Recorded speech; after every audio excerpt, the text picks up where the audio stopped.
ఒక నిరుద్యోగ యువకుడి మీద 330 రూపాయల భారం రేవంత్ రెడ్డి ప్రభుత్వం వేసింది. ఆడోళ్ళ ఫ్రీ అంటివి మగపిల్లల దగ్గర డబ్బులు వసూలు చేస్తే ఇలా ఒక పేద ప్రైవేట్ కంపెనీలో ఉద్యోగం చేసే యువకుడు ఒక అవుట్ సోర్సింగ్ ఉద్యోగి టికెట్ మీద 20 రూపాయలు పెరిగిందంటే 600 రూపాయలు ఆ చిరు ఉద్యోగి మీద భారం పడుతుంది, ఆ అవుట్ సోర్సింగ్ ఉద్యోగి మీద భారం పడుతుంది.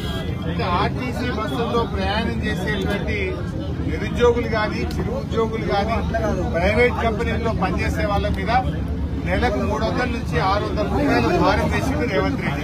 ఇప్పుడు ఈ తమ్ముడు ఉమేష్ మీద 300 రూపాయలు భారం పడ్డది. రేవంత్ రెడ్డి నిరుద్యోగ యువకులకు నువ్వేం చెప్పినావు? ఆ రోజు ఉద్యోగం వచ్చేదాకా నెలకు 4,000 వృత్తి ఇస్తాను, 4,000 నిరుద్యోగ వృత్తి ఇవ్వలేదు. జాబ్ క్యాలెండర్ జాబ్లెస్ క్యాలెండర్ అయిపోయింది. మొదటి ఏడాది 2 లక్షల ఉద్యోగాలు అన్నావు, 2 లక్షలు కాదు కదా 20,000 ఉద్యోగాలు కూడా ఇవ్వలేదు. నిరుద్యోగ యువకులను మోసం చేసి పైగా బస్ ఛార్జీలు పెంచారు. ఇవాళ మేము పేద ప్రజల పక్షాన పెంచిన బస్ ఛార్జీలు పెంచాలని రేవంత్ రెడ్డి డిమాండ్ చేస్తా ఉన్నాం. ఇవాళ రేవంత్ రెడ్డి 20 నెలల్లో బస్ ఛార్జీలు పెంచింది. ఒకసారి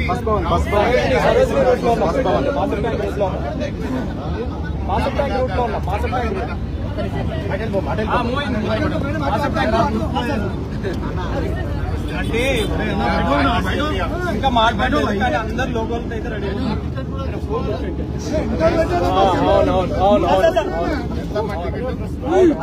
రిపోర్టర్ అందరు లేరన్నా? రిపోర్టర్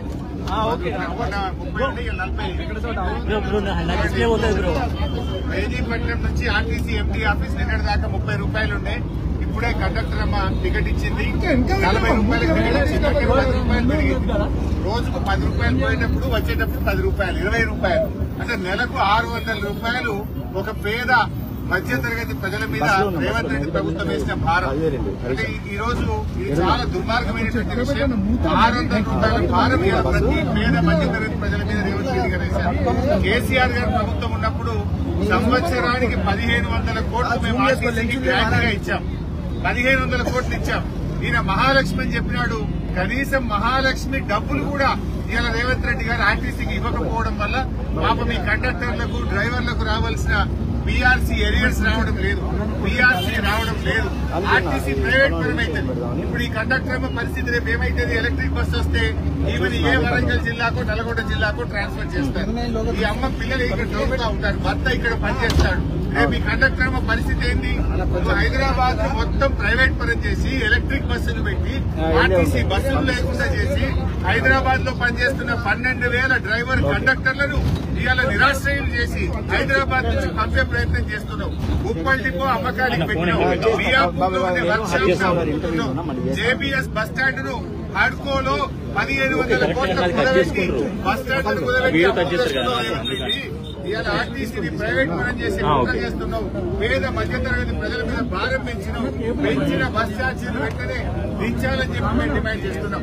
పెంచిన అదేవిధంగా బస్ పాసుల ధరలు కూడా దించాలని మేము ఈరోజు డిమాండ్ చేస్తా ఉన్నాం. టోల్ గేట్ల పేరు మీద ధరలు పెంచినావు, పంటల పేరు మీద ధరలు పెంచినావు, రౌండ్ ఫిగర్ పేరు మీద ధరలు పెంచినావు, సిటీ బస్సుల్లో 50% ధరలు పెంచినావు. ఎన్నిసార్లు పెంచుతావు? నీ 20 నెలల్లో 5 సార్లు బస్ టికెట్లు పెంచి పేదల ఉసురు పోసుకుంటున్నావు. ఆడోళ్ళకు ఫ్రీ అన్నో మగవాళ్ళ దగ్గర డబ్బులు వసూలు చేస్తున్నావు. ఈ ఆడికాడికి అయిపోయాయి.